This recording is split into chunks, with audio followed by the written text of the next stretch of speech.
Hello again, readers. Back to the Way of Kings today, and we have now got to Chapter 4, The Shattered Plains. The Shattered Plains. Now that's a thing, isn't it? Because we've heard about these shattered plains before. There they are on the cover, it has been implied, and Kaladin, in his past life, before he was a slave, was really desperate to get there. He wanted to go to the Shattered Plains because he felt there was honour there, fighting alongside the king. Well, what will have happened to all of that? Well, this is the chapter where we really start to hear about it. Just before we begin, once again, we get one of those just before death proclamations by someone, somewhere. I'm dying, aren't I? Hilo, why do you take my blood? Who is that beside you, with his head of lines? With his head of lines? We've all got a head of lines, if you draw around it. Why doesn't it say with his head that's a shape of a head? I can see a distant sun, dark and cold, shining in a black sky. A person with a head of lines and a dark and cold sun shining distantly in a black sky. What on earth is that, and who was it who died? Collected on the 3rd of Jesnan, 1172, 11 seconds pre-death. Subject was a Reshi Chul trainer. Sample is of particular note.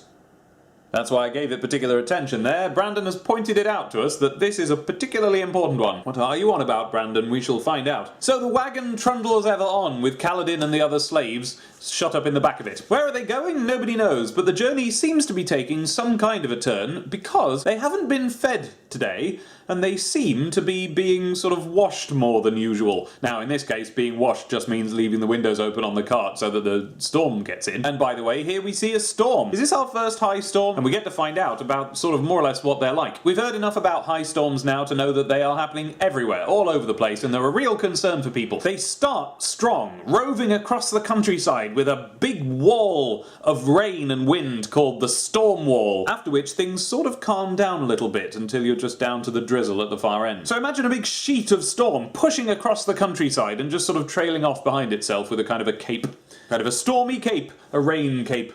Well, an opportunity to mess with Tvlakv comes up. Tvlakv, if you remember, is the slaver who is currently in the process of carting these slaves around to be sold somewhere else. They don't know where. That opportunity being that Kaladin ends up with Tvlakv's map in his hands, and he just tears it to bits. Tvlakv reckons that that's a bit of a calculated move on Kaladin's part, because now he's made himself invaluable. But actually no, Kaladin just hates him and wanted to do something horrible to him. So now they're stuck in the middle of nowhere with no map, but what's more, on the back of the map was something even more useful, which was a timetable of when the next high storms are going to be coming in, because they can be calculated, and we hear actually that Kaladin's father used to calculate them just sort of as a hobby. Now, in terms of their actual journey, I'm not really sure what the purpose of tearing up the map was, because they seem to get to exactly where Tvlakv is trying to get to without it, and perhaps I'm just, I haven't really got time now to read the whole chapter again and find out exactly what it is that they do, whether perhaps the destination they end up at is accidental, or whether Tvlakv just finds some other way through. But anyway, story-wise, I know exactly why he tears up the map. It's because it gets Tvlakv and Kaladin talking to each other, and we find out that Tvlakv isn't actually that bad of a guy. He's not a great guy by any means, but, he's alright, and it's possible that perhaps he isn't there, necessarily of his own accord. He might be just as much trapped in all of this as anybody else in that wagon. But he suggests to Kaladin that the best thing for him is to just let him do his job and sell the slaves on, because Tvlakv isn't going to let him go free.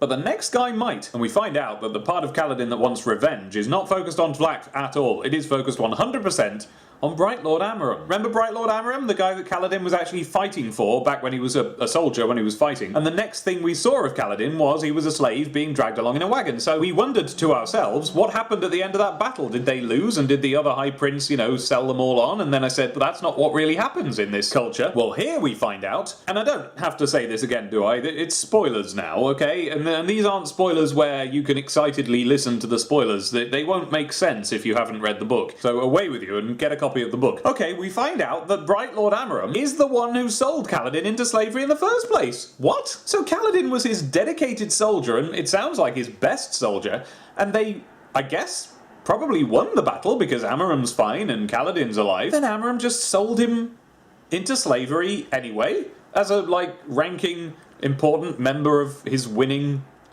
army? What's going on? So what we know is that Kaladin has not been enslaved by his opponents. He has been sold by his own Bright Lord. And that Shash brand, that glyph that he's got stamped onto his forehead that's still cracked and bleeding and raw and horrible, he didn't get that for deserting.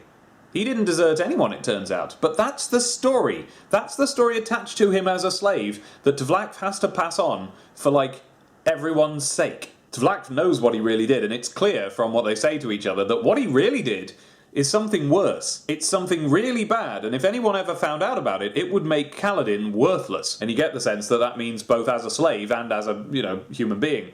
So on they trundle, and I think Tvlak is basically just trying to remember which way to go, just try to remember, and I guess he does. But during the journey, Kaladin is now a little bit more comfortable talking to that little windspren that he's got flitting around him. Do you remember her? Or it, rather, but it appears in the shape of a little woman. And she's been off and noticed that there's a lot of people somewhere nearby, that they're about to trundle into a settled area. She says there are others near, others like you, and of course, in a book like this, that could mean anything, and perhaps we ought to hold on to the fact that she said others like you without being any more specific. Does she mean humans? Does she mean slaves? That's something Kaladin asks. And then suddenly they come up the side of a hill and they can see down to what's below them, and it's amazing. It's miles and miles, stretching right out to the horizon, of shattered plains. Just this great big flat rock landscape that's just been smashed to bits, and there's great big plunging cavernous trenches between sort of plateaus of rock. And there's a load of army, just loads and loads of army, all camped there, and they've got these blue flags with white glyphs, and Kaladin recognises it from books and that. That is House Kaladin. That is the king's house. And suddenly Kaladin realises what's going on, and he goes, oh, I should have realised this sooner. He's not off to be sold as a normal slave, the kind of slave that, I don't know, hangs around in a house or a garden or whatever and, does what the owner of the house or garden or whatever says. No, he's being sent to war. He's going to be a war slave. A war slave? I mean, it doesn't say a war slave, it's just a slave that's going to war. What is that? That's got to be the worst kind of slave that is possible to be. They're going to get him to do the stuff you wouldn't even get a soldier to do in a war. And you get soldiers to do really horrible stuff in war. And of course the other slaves are going, maybe we'll find justice here. The king's meant to be a really cool dude and everything's meant to be really nice. But Kaladin's going, nah, I know well enough not to think that. Light Eyes are all horrible and treacherous and corrupt to the core. Each Light Eyes Kaladin had known, whether as a slave or a free man, had shown himself to be corrupt to the core. For all his outward poise and beauty, they were like rotting corpses, clothed in beautiful silk. But Kaladin's given up. He knows he's a slave. He knows there's no way out of that ever again. What with the brand on his head and the thing that he's done, which we don't know what it was. So he thinks to himself, right, well, I'll put a spear in my hand then. I'll join this army as a war slave, whatever that is, and I'll try and fight my way back to being the guy that I used to be. The guy who cared. He says, I spent years trying to get to this place. It's what Tien wanted.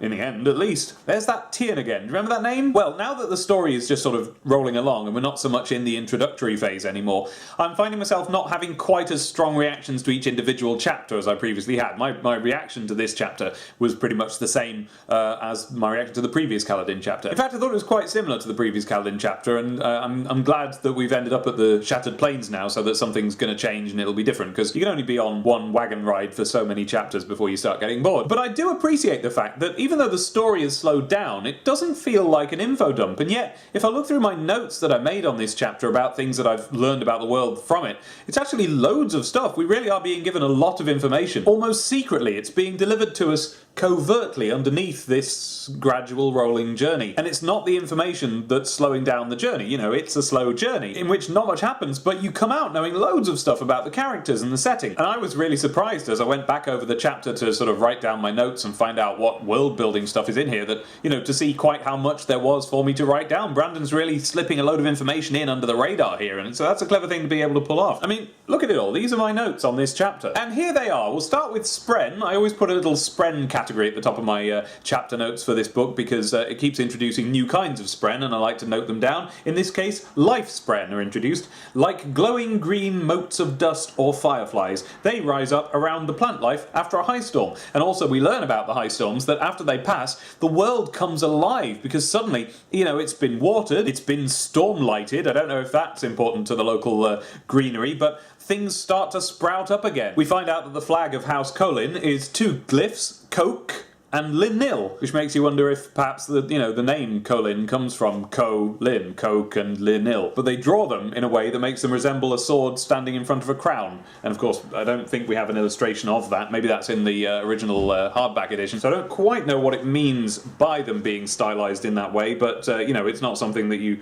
lose any sleep over as you're reading it. You just sort of imagine, oh, okay, so there's these two glyphs, and the way that people make logos for companies now, you can stylize letters to resemble things, and that that's what they've done here. Actually, there is a picture of a flag, but it's all sort of rumpled up, so you can't really see what the design looks like. Other note, Ardents. Remember Ardents? They're a little bit like monks or something. We find out they can't own anything. They don't have to be paid, unlike in Vorin lands, even the slaves.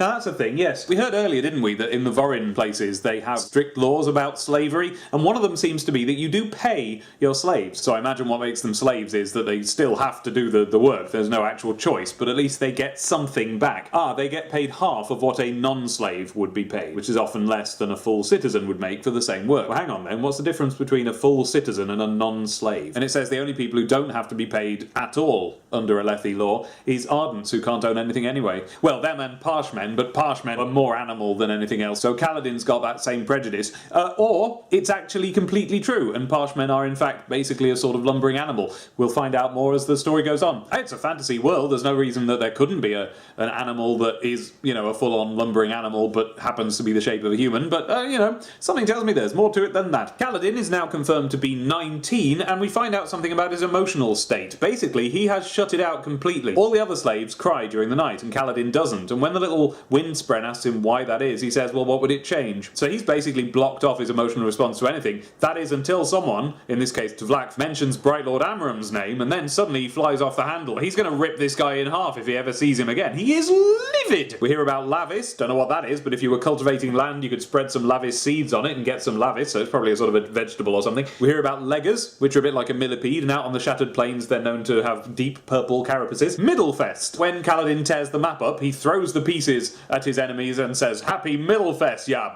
melon farmer! So it's probably some kind of festival they have, and maybe it's happening now, don't know. Rockbud polyps. A couple of mentions of rockbud polyps in this chapter. It seems like these are plants that present as bulbs that can be harvested for a load of grain inside the bulb. They put out vines after a storm. Stump weight. Don't know what stump weight is any more than I know what Lavis is, but if you're cultivating that land that you spread the Lavis seeds in, you could spread stump weight sap on it, and you could get some stump weight that way. So that's probably another vegetable, don't know. We hear of the Vengeance Pact, which is the name of the reason why the king and all of his people are fighting the Parshmen over on the Shattered Plains. It's all because of the Vengeance Pact. Not difficult to work out why it's called the Vengeance Pact if you can remember the story so far, but just in case you can't, it's going to come up again, so we'll talk about it then. And there's something called the Weeping. It isn't defined what that is, but a time of weaker storms follows it, so it's probably a time of heavier storms. And so here we are at the Shattered Plains, a place where a lot of the book is going to take place, and a place which is at the very forefront of the big war that's going on right now between the Alethi kings and the Parshendi Parshmen. But we're not going to spend any more time with them just now. This chapter was fine, and it was enjoyable enough, but it wasn't riveting. So what we're going to do is switch back to Shallan for Chapter 5, Heretic. So do pop off and read that chapter in which we meet Jasnar Kholin, the woman who Shallan came here to try and find and become the ward of. And we're going to find out about some magical gemstones that Jasnar have that can do magical things. Yeah, we're back to the magic side of things here. We're alternating between bleak, downtrodden depression and war to magic and scholarship and fun things like that. So off you pop to read chapter 5, and then we shall reconvene here in the book corner and read about it. Farewell! www.youtube.com/TeamTomato Day.